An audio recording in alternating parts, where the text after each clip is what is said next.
Alright, what's up? So I figured that trying to talk about my diet in just one video wasn't really working because it takes too long to explain it, and I'd rather not put out like a half an hour video every week. I'd rather put out a 10-minute video just to check in and like a sort of highlights bit of my week.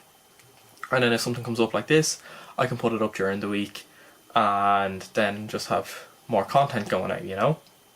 So in terms of talking about my diet, the first thing that I want to say is that I'm not a personal trainer, I'm not a nutritionist, I'm not a dietitian. I've just read a lot about this stuff. I've struggled with my weight for a long time, and I've finally just sort of caught the cop on and the motivation to just, sort of do something about it properly.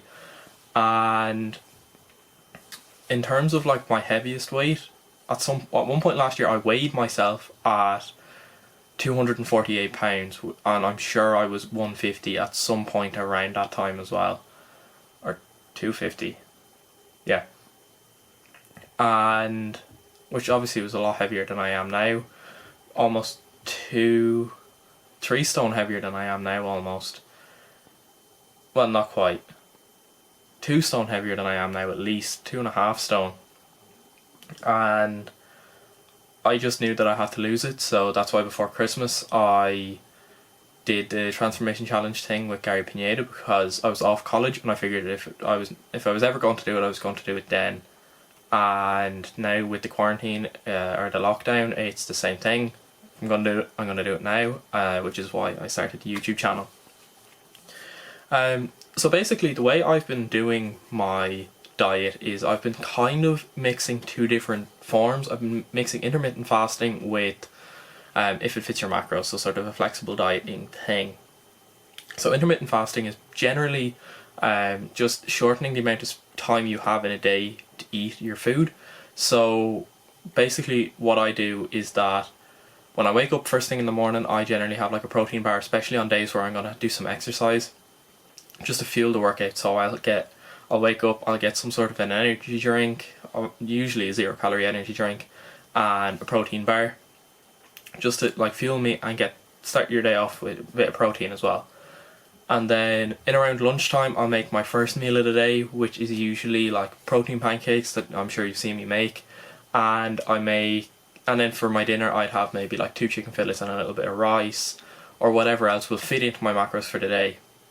So basically my logic behind it is that I have to put up with being hungry in the morning while I'm most active and can distract myself the easiest, and then in the evening I can have my bigger meal and make myself really full so that I don't want to snack as much and I'm not picking at things, because that was always my biggest problem. So then obviously I use MyFitnessPal. I'm sure a lot of people have heard of it. It's a really, really great app. You can track absolutely everything on it. I think that most people who've tried to do some sort of diet at some point have heard of MyFitnessPal and they've used it, and honestly it really is a game changer. It means you can track everything you want, from your water to your weight every week or whenever. You can track your progress pictures and you can share it with your friends. You can see how they're doing, and you can get recipes and stuff from it as well. So then with that, there's the If It Fits Your Macros approach, which is where you basically just focus on the 3 main macronutrients, which are protein, fats and carbohydrates, and you can adjust them however you want as long as your total calorie goal at the end of the day is the same. And it allows you to eat whatever you want. It means you don't cut out the bad foods if you don't want to. Obviously some people would prefer that they would be healthier without having greasy foods or things like that, because obviously they're higher in calories.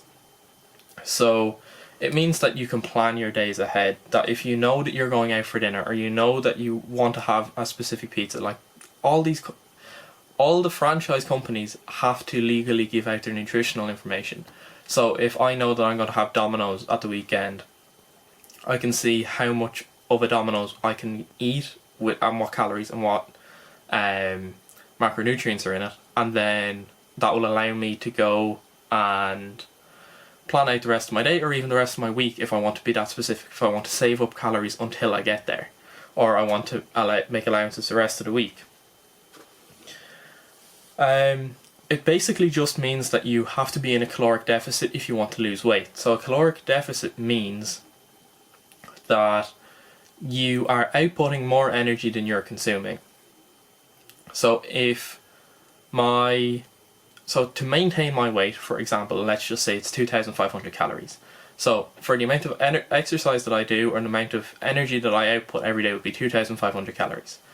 So for me to be in a caloric deficit, I would consume less calories and maintain the amount of exercise so that I am in a caloric deficit.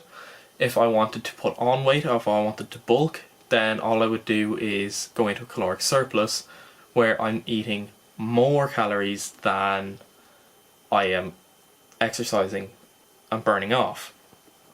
And that's as simple as that is. It is a very simple equation, and I think most of those other diets out there just glorify it and make it seem more complicated. I know people think paleo works, and like, if it's something that you can stick to for a long time and will help you lose weight and keep it off, then by all means do it. But I don't think it's sustainable long term. But that's my own personal opinion on it, and that's why I haven't done it, because I feel like I'd do it for 2 or 3 weeks and then I'd be sick of it and I'd want to eat something that isn't paleo, for example. Yeah, so just to give you an example of for my how flexible my diet is. So I generally eat the same thing every day at the minute, just because I like it and it's easy, and I can plan forward with it and just have like small meals around it. Like, for example, if I'm eating on a training day, I will get up, I'll have my protein bar, and then I'll make protein pancakes, and then in the evening my chicken and my rice. And that meal will be basically depend on me trying to get as much protein in as I can, and to try and hit my protein goals. And I'm going to talk about the protein goals now in a few minutes. But I want to try and make sure that I get all my nutrients in, and if I leave a little bit of space afterwards, that I could maybe have like a small bit of ice cream, or some weeks I might have a chocolate bar, or just something small like that. But it will not be going above my calories for the day, not above my calorie total for the day. And that is the key thing, because then you should still lose weight while still eating things that you enjoy and that you feel like you're treating yourself with. So my current macros are 1,770 calories, because obviously sitting in my room most of the day when I was studying, or when we were in lockdown, I couldn't really leave the house. I was quite sedentary, so that's why it's so low. So my aim is for 200 grams of protein per day. And the reason for that is that they say that when you are trying to hold on to muscle or build muscle, you should have 1 gram of protein per pound of your body weight, which I have slightly reduced, because obviously it's really hard to even hit that much protein. So the reason for that is because protein is the only of the 3 macronutrients that has nitrogen in it, and nitrogen is the element that is responsible for growth and repair of your muscles. So then I also have 143 grams of carbohydrates and 49 grams of fat. So as you can tell from that, a humongous portion of my daily calorie intake is from protein at the minute. And that is purely because I can't get out and do enough exercise to increase my calories enough to have a higher percentage of carbohydrates and fats.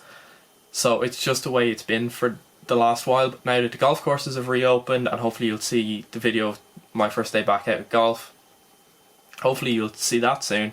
But I'll see that I can increase my calories slowly, slightly, not by a lot, because I still need to stay in that caloric deficit, but I can increase them a little bit. That will allow me to eat more carbs and not have such a heavy protein based diet.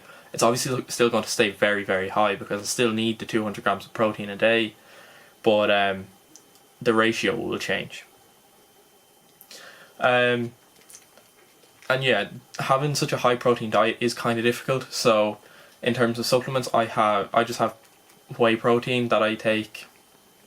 I generally cook it into my protein pancakes, and I'll cook it into other recipes and stuff. But you can drink it and you can put it in smoothies. It's just protein. It's not going to hurt anyone, you know. And you get in loads of different flavors, and I like to try out different flavors all the time. And I think it's a really good investment because like one scoop of protein is 25 grams of carbohydrate, or 25 grams of protein in most cases, and to get that you'd need to eat an entire chicken fillet. So drinking 1 cup versus eating another extra chicken fillet when I already eat 2, it's kind of a no-brainer there, you know. Other supplements that I take are just creatine. I take creatine every day. Reason for creatine is that it increases your muscular endurance. It makes your muscles look bigger, which is nice, especially when you're trying to lose weight. It makes you feel like you're putting on muscle when you're not really. You're just inflating them with more fluids. But it's not a bad thing. It enhances their output as well, which means that you'll basically be stronger, kind of. If I was able to do powerlifting, the creatine would be helping me a lot there. And then obviously caffeine, which I get from my energy drinks or whatever, also increases your power output over a limited window of time. And it might be a placebo for some people. It probably is a placebo for me because I don't find that it affects me too much. But I think even the placebo effect, where I think I've had my pre-workout, now it's time to go and do it, it just puts you in the right mindset, and it allows you to get on with your workout and really smash it and hit your goals, you know. So I think I've spoken quite a lot, like a 12-minute clip here, about my diet. So I really hope that someone has gotten something out of this and that it's shed a bit of a light on what I'm doing. But if you want to do this yourself, or you're looking to lose weight, just read into it. There's so many people out there now that are doing similar things to this, and that are trying to lose weight, and they encourage you to lose weight, and they talk to you about how to do it, and they're way more qualified than I am. And I encourage you to go and watch that and listen to them and read books. But if they make it complicated and it sounds too easy or too complex, just don't do it. It is as simple as eating less, making sure that you make the right choices. That I might have one chocolate bar a week rather than eating like one every day. But I could easily do it if I just ate less of something else. You can always make it fit in moderation. And it's just about making smart choices, you know. And there's no magic pills for losing weight. Not that I've found anyway. And not that I want to find. So yeah, thanks very much for listening to this. There's not going to be a lot of editing or anything in this video. I just really hope you guys like it. And yeah, hopefully my series is still going to continue, and hopefully we can continue smashing the goal. And I hope if you are doing something similar and you have goals for yourself, that you're also smashing them. Cheers guys.